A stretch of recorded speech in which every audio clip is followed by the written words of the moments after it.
The crypto market is in turmoil. Bitcoin has dropped to $83,000, and many believe Trump's latest tariff plan is to blame.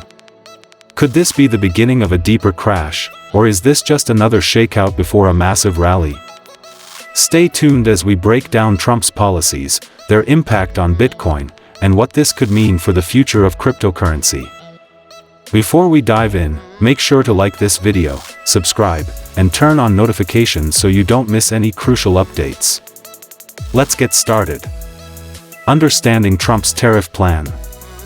Donald Trump has been known for his aggressive economic policies, and this latest tariff announcement is no different. Reports suggest that his administration is considering heavy tariffs on imports, particularly from China and other major economies. Why does this matter for crypto? Well, tariffs can have a ripple effect on global financial markets, causing uncertainty among investors. Traditionally, Bitcoin has been seen as a hedge against inflation and economic instability, but in this case, it seems like the crypto market is reacting negatively. The reason is simple: large institutional investors, who have recently embraced Bitcoin, often treat it like any other risky asset. When uncertainty rises, they tend to liquidate positions to minimize losses. This is exactly what we're seeing now as Bitcoin struggles to stay above $83,000.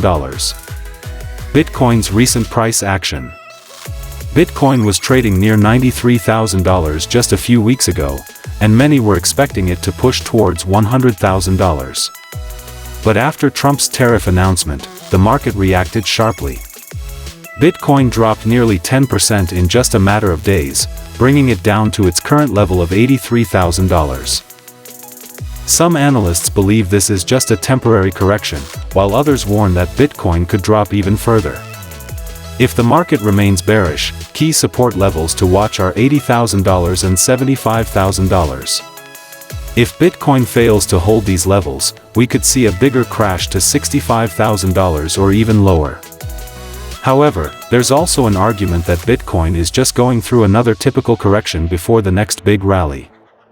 After all, we've seen similar pullbacks in the past, only for Bitcoin to recover and reach new all-time highs.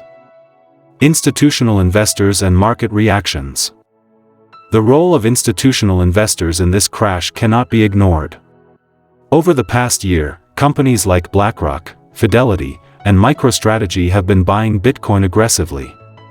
However, institutional investors often have strict risk management strategies, meaning they could sell large portions of their holdings if market uncertainty increases.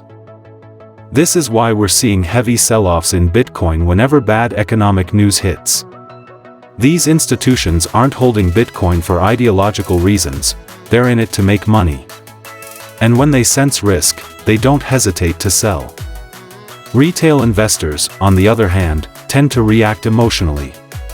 Many panic sold their holdings after seeing Bitcoin's price drop. This further fueled the downward momentum, leading to even bigger losses. Is Bitcoin still a safe haven asset? A big question on everyone's mind is whether Bitcoin is still a hedge against inflation and economic uncertainty. Traditionally, Bitcoin has been compared to gold, with many calling it digital gold. But in the past few months, we've seen Bitcoin acting more like a tech stock than a safe haven asset. This raises concerns about whether Bitcoin can truly protect investors during times of economic crisis. If Bitcoin continues to drop every time there's bad news, then its role as a hedge against inflation may not be as strong as many believe. However, some experts argue that Bitcoin needs time to prove itself. They believe that as adoption increases and more people see Bitcoin as a store of value, it will become more stable and reliable during economic downturns. What's next for Bitcoin? So, what happens next? Will Bitcoin recover from this drop, or will it continue to fall? There are a few key factors to watch in the coming weeks. Regulatory developments. If Trump continues to take an aggressive stance against China and other major economies, global markets could see more turbulence. This could put further pressure on Bitcoin. Institutional buying. If big players like MicroStrategy or BlackRock decide to buy more Bitcoin at these lower levels, we could see a strong recovery. Technical levels. Bitcoin needs to hold key support at $80,000. If it breaks below this level, we could see a drop to $75,000 or lower.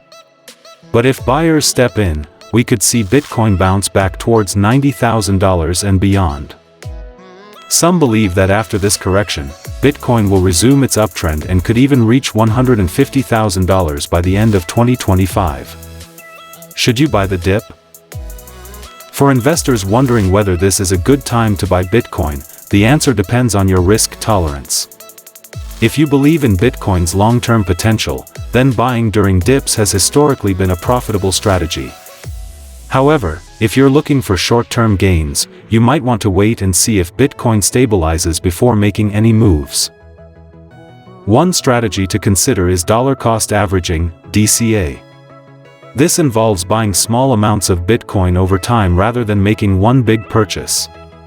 This way, you can take advantage of lower prices while reducing the risk of buying at the wrong time.